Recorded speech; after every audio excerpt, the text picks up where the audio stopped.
Abraham Lincoln ಬಂದದ್ದು ಯಾವ ವಾತಾವರಣ ಗೊತ್ತಾ ನಿಮಗೆ? ಶಾಲೆಗೆ ಹೋಗಿಲ್ಲ, ಕುರಿ ಕಾಯ್ತಿದ್ದ ಅವನು. ಅವನ ಅಮೆರಿಕದ ಶ್ರೇಷ್ಠ ರಾಷ್ಟ್ರಪತಿ ಆಗಲಿಲ್ಲ. ಅಷ್ಟು ದೂರ ಯಾಕಪ್ಪ? ನಮ್ಮ ಅಬ್ದುಲ್ ಕಲಾಂ ಬಂದದ್ದು ಎಲ್ಲಿಂದ? ರಾಮೇಶ್ವರಂದಲ್ಲಿ ಸರ್ಕಾರಿ ಶಾಲೆಯಲ್ಲಿ ಕೂತ್ಕೊಂಡು ಕಲ್ತಂತ ಹುಡುಗ, ಕೆಳಗಡೆ ನೆಲ ಇಲ್ಲ, ಮನೆ ಮೇಲೆ ಕೂತ್ಕೊಂಡು ಕಲ್ತಿದ್ದಾರೆ. ನನ್ನ ಭಾಗ್ಯ ಅದು. 15 ವರ್ಷ ಅವ್ರ ಜೊತೆ ಸಂಪರ್ಕದಲ್ಲಿರುವಂಥ ಅವಕಾಶ ಇತ್ತು. ನಾನು ಸಾಕಷ್ಟು ಸಲ ಕಂಡಿದ್ದೇನೆ. ಅವ್ರ ಭಾಷಣ ಅನುವಾದ ನಾನೇ ಮಾಡಿದ್ದೀನಿ ಕನ್ನಡಕ್ಕೆ ಎಷ್ಟೋ ಸಲ. ಅಂಥ ಮನುಷ್ಯ ನೋಡ್ಲಿಲ್ರಿ ನಾನು ಜೀವನದಲ್ಲಿ. ಒಂದು ಸಲ ಕೊರಗಲಿಲ್ಲ. ನಾನು ಬಡತನದಿಂದ ಬಂದದ್ದು, ನನಗೆ ಯಾರು ಮಾಡಬೇಕು? ನಮಗೆ ನಾವೇ ಬೆಳೆಸ್ಕೋಬೇಕು ತಾನೆ. ಎಷ್ಟು ಜನ ನಂಬ್ಕೊಂಡಿರ್ತೀರಿ? ಕಲಾಂ ಬೆಳೆದಂಥ ಜೀವನ ನೋಡ್ಬೇಕ್ರಿ. ಬಡತನದಂತ ಬಂದ ಜೀವನ. ಬೆಸ್ತನ ಮನೆಯಲ್ಲಿ ದೋಣಿ ಮಾಡುವಂಥವ್ರ ಮನೇಲಿ ಬೆಳೆದಂಥ ಹುಡುಗ. ಎಷ್ಟು ಸೆಲ್ಫ್ ಪ್ರೆಸ್ಟೀಜ್, ಕಾನ್ಫಿಡೆನ್ಸ್ ಆಗಿತ್ತು. ISROದಲ್ಲಿ ಸೈಂಟಿಸ್ಟ್ ಆಗಿ ಕೆಲಸ ಮಾಡುವಂಥ ಹುಡುಗ ಒಂದ್ಸಲ ರಾಮೇಶ್ವರ ಮೊದಲೇ ಸಲ ರಜಾ ಹಾಕಿ ಹೋಗಿದ್ದಾರೆ. 15 ದಿವಸ ರಜಾ. ಯಾಕೆ ಗೊತ್ತಾ? ಅಣ್ಣ ಪೇಪರ್ ಹಂಚ್ತಾ ಇದ್ರು ಊರಲ್ಲೆಲ್ಲ. ಅಣ್ಣನ ಹುಷಾರಿಲ್ಲ. ಈತ ಸೈಂಟಿಸ್ಟ್ ಆಗಿದ್ದವ್ರು ಸೈಕಲ್ ಮೇಲೆ ಮನೆ ಮನೆಗೆ ಹೋಗಿ ಪೇಪರ್ ಹಂಚಿ ಬಂದಿದ್ದಾರೆ. ಅದಕ್ಕೇನು ಸಂಬಂಧ ಇಲ್ಲ. ಸೈಂಟಿಸ್ಟ್ ಅಲ್ಲಿ ಇಲ್ಲ, ಅಣ್ಣನ ಕೆಲಸ ಮಾಡಬೇಕು. ಈ ಆತ್ಮವಿಶ್ವಾಸ ನಮಗೂ ಬರೋದು ಬೇಡವೇನ್ರಿ? ನಾ ಕಂಡಿದ್ದೇನೆ ಅಂಥವ್ರನ್ನ. ಇನ್ನೊಬ್ಬ ಹುಡುಗ, ಕೇರಳ ಹುಡುಗ, ಬಡತನ ಅಂದ್ರೆ ನಂಬಕ್ ಸಾಧ್ಯ ಇಲ್ಲ ರೀ. ಅವ್ರನ್ನ ಯಾರು ಮುಟ್ಸ್ಕೊತಾ ಇರ್ಲಿಲ್ಲ ಅಸ್ಪೃಶ್ಯರು ಅಂತೇಳಿ. ಆ ಹುಡುಗ ಶಾಲೆಗೆ ಲೇಟಾಗಿ ಬಂದ. 2-3 ದಿವಸ ಲೇಟಾಗಿ ಬಂದ. ಓಡಿ ಬರೋನು. 1ನೇ ಕ್ಲಾಸಲ್ಲಿ ಗಣಿತ ಮೇಷ್ಟ್ರು, ಭಾರಿ ಸ್ಟ್ರಿಕ್ಟ್ ಅವರು.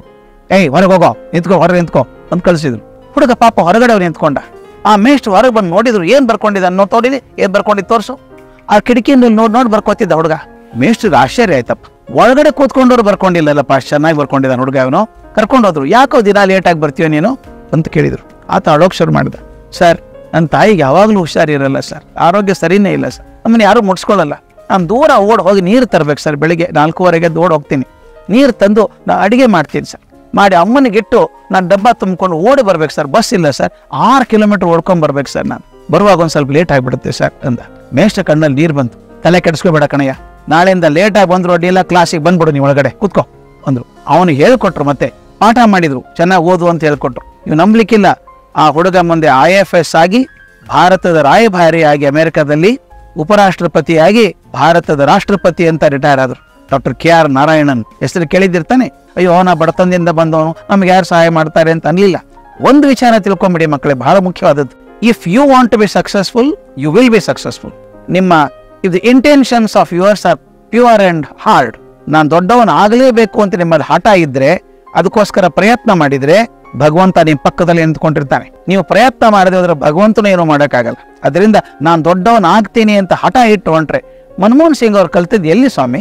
ಹಳ್ಳಿಯಲ್ಲಿ, ಪಂಜಾಬದ ಸಣ್ಣ ಹಳ್ಳಿಯಲ್ಲಿ ಕಲ್ತದ್ದು. ಅವರು ಬಡತನದಲ್ಲೇ ಬಂದವರು. ನಮ್ಮ ಭಾರತದ ಪ್ರಧಾನಮಂತ್ರಿ ಕಲ್ತದ್ದು ಎಲ್ಲಿ? ಬಡತನದಲ್ಲೇ ಬಂದದ್ದು ತಾನೆ. ಹೀಗಿದ್ದವ್ರು ದೊಡ್ಡವರು ಆಗೋದಾದ್ರೆ ನಾವ್ ಯಾಕ್ರಿ ಒಣಗಬೇಕು? ನಾವು ಹಳ್ಳಿಯಿಂದ ಬಂದಿದ್ದೀವಿ ಸರ್, ನಮ್ಗೆ ಯಾರೂ ಸಪೋರ್ಟ್ ಇಲ್ಲ ಸರ್. ಮೊದಲು ನಿಮ್ಮ ಸಪೋರ್ಟ್ ನೀವೇ ಕೊಟ್ಕೊಳ್ಳಿ. ನಾನು ಮಾಡ್ತೀನಿ ಅಂತ ಹಠ ಹಿಡೀರಿ. ಅದಕ್ಕೆ ಹೇಳ್ತೀನಿ, if your intentions are pure and honest, God will stand next to you. If your intentions are not good enough, nobody can support you. ಯಾರು ಸಪೋರ್ಟ್ ಮಾಡಕ್ ಸಾಧ್ಯ ಇಲ್ಲ. ಅದನ್ನ ಪ್ರಯತ್ನ ಮಾಡಿ. ಮತ್ತೆ ಅದೇ ಪ್ರಶ್ನೆ ಕೇಳ್ಬೇಕು ನಾನು, whose life is this? ಯಾರ ಜೀವನ ಇದು? ಸ್ವಂತದ ಬಾಡಿಗೆದ? ಸ್ವಂತದಾದ್ರೆ ಹಿಂಗಿರೋಕ್ ಸಾಧ್ಯ ಇಲ್ಲ. ಕೇರ್ಫುಲ್ ಆಗಿರ್ಬೇಕು. ಇರೋದು ಒಂದು ಜೀವನ, ನನಗೆ ಬದುಕಿರೋ ಚೆನ್ನಾಗಿ ಬದುಕಬೇಕು, ದೊಡ್ಡವನಾಗಬೇಕು, ಪ್ರಯತ್ನ ಮಾಡಬೇಕು, ದೇಶಕ್ಕೆ ಕಾಣಿಕೆ ಕೊಡಬೇಕು ಅಂತ ಹಠ ಹಿಡಿದು ಹೊರಡಿ. ಎಂಥ ಸಾಧ್ಯತೆ ಆಗತ್ತೆ ಗೊತ್ತಾ? ಬಹಳ ದೊಡ್ಡ ಸಾಧ್ಯತೆ ಆಗತ್ತೆ. ಗೊಣಕೊಂಡಿರೋದು ಬೇಡ.